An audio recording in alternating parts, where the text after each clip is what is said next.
I believe it's not foregone to say the Lakers will be back-to-back champions. It might be as obvious as the Knicks' endless cycle of suckery. It hasn't been many, but I've heard some people say the Lakers took a step back. Straight goofies.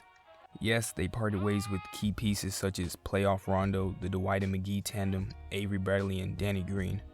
But the pieces retained, especially KCP, combined with those captured in free agency, has actually refreshed the roster. To start, adding Schroeder and Harrell, it could be argued, were the best pickups of any team. Considering the shortened offseason and age of the two centerpieces in mind, Rob Pelinka did an excellent job on a limited budget. The youth and scoring they'll add to the team are key, as last year the Lakers struggled to generate offense against top defenses in the league when Bron went to the bench. In addition to the Schroeder-Harrell pairing being lethal due to their pick-and-roll game, Schroeder will more than supplement Rondo's fit with AD, as he is a comparable passer and better scorer than the former currently.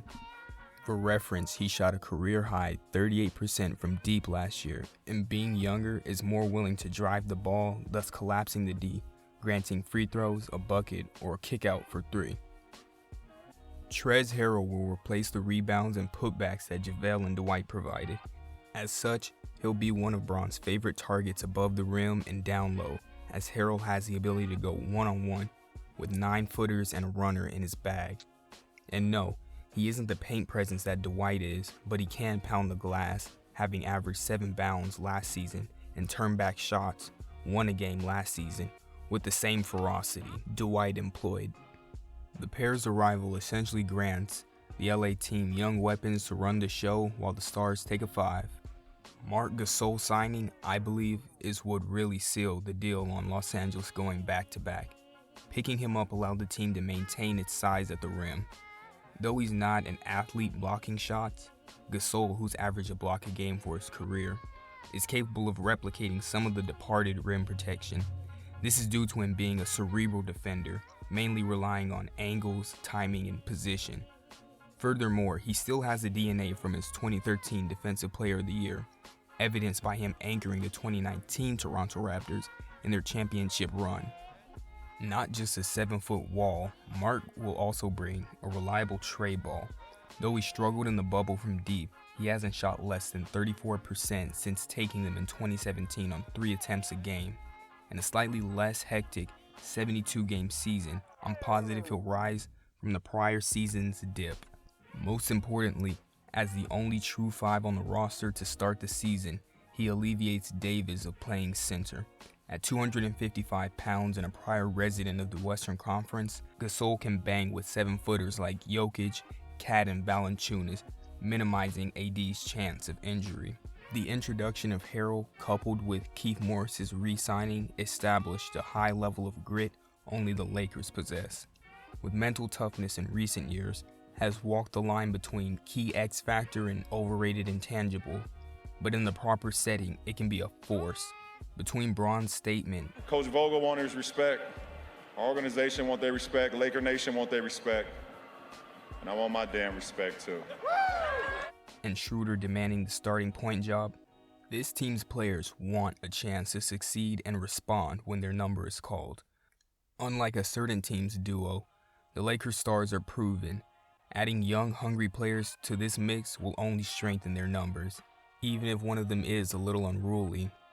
Speaking of numbers, the overall depth this squad has is laughable. At the very least, half the roster's players could start for another franchise. JSM did a video covering Lakers draftees from 2016 to now, showing how they've all gone on to be, at the very least, a rotation player for another team.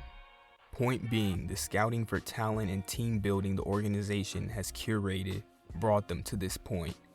The versatility LA road to last year's chip is still present. Keith and Gasol will allow the team to run a small or tall ball lineup that can shoot and defend. And though newcomers lack the deep playoff experience the prior pieces had, their fit into Coach Vogel's defense-first system will be seamless by 30 or so games in. On the perimeter, the Lakers have a choice at guard between the defensive trio of KCP, AC, and Wes Matthews, all capable of guarding either 1 or 2 spot and some threes. I highlight these three specifically as they understand their role and what it takes. Matthews, a 14-year vet, while Pope and Caruso are fresh off a finals appearance. The other additions to possibly enter rotation aren't slouches either, as we all saw Talen Horton-Tucker take Kawhi's cookies and drop 33 on the Clippers in preseason. 6'6" defender Alfonso McKinney, who spent some time in the Warriors system and shot 35% from 3 for that year, will be another weapon LA could deploy to bother the opposing team's star wing. Kuzma, being the only player with true small forward height at 6'8", will be utilized in stretches as a wing defender and scorer. Of all four-mentioned players, Kuz is the most erratic with his shot selection and defensive consistency. Despite this, in his last few appearances, he's been using his length better, scoring off the ball, and showing more effort on the defensive side. Overall, the Lakers might struggle to get off the ground some, as the new and tenured pieces will need to develop chemistry amongst themselves. Communication is key, and if everyone accepts their role as a coaching staff figures out lineups, they'll float through the regular season. Only Brooklyn and the Clippers have star power and depth comparable to Showtime. With the pandemic still going on and injury, major or minor, ever present, bench pieces have never been more key. The road ahead is tough. 7-Eleven is open for business as KD and Kyrie are showing their possibly historic offensive lethality, and the Los Angeles team, the other one, is looking to prove themselves after face planting. Even with other teams making solid acquisitions and having more rest, it won't be enough this season, because once AD and namely LeBron ramp up, the league will be put on notice, as history says Bron with a great co-star and requisite crew goes back-to-back. Right then, that's one for the books. I appreciate y'all staying till the end, so like if you enjoyed and comment down if you agreed or disagreed, and which team you'd like to see me review next. Check y'all in the next one. Peace.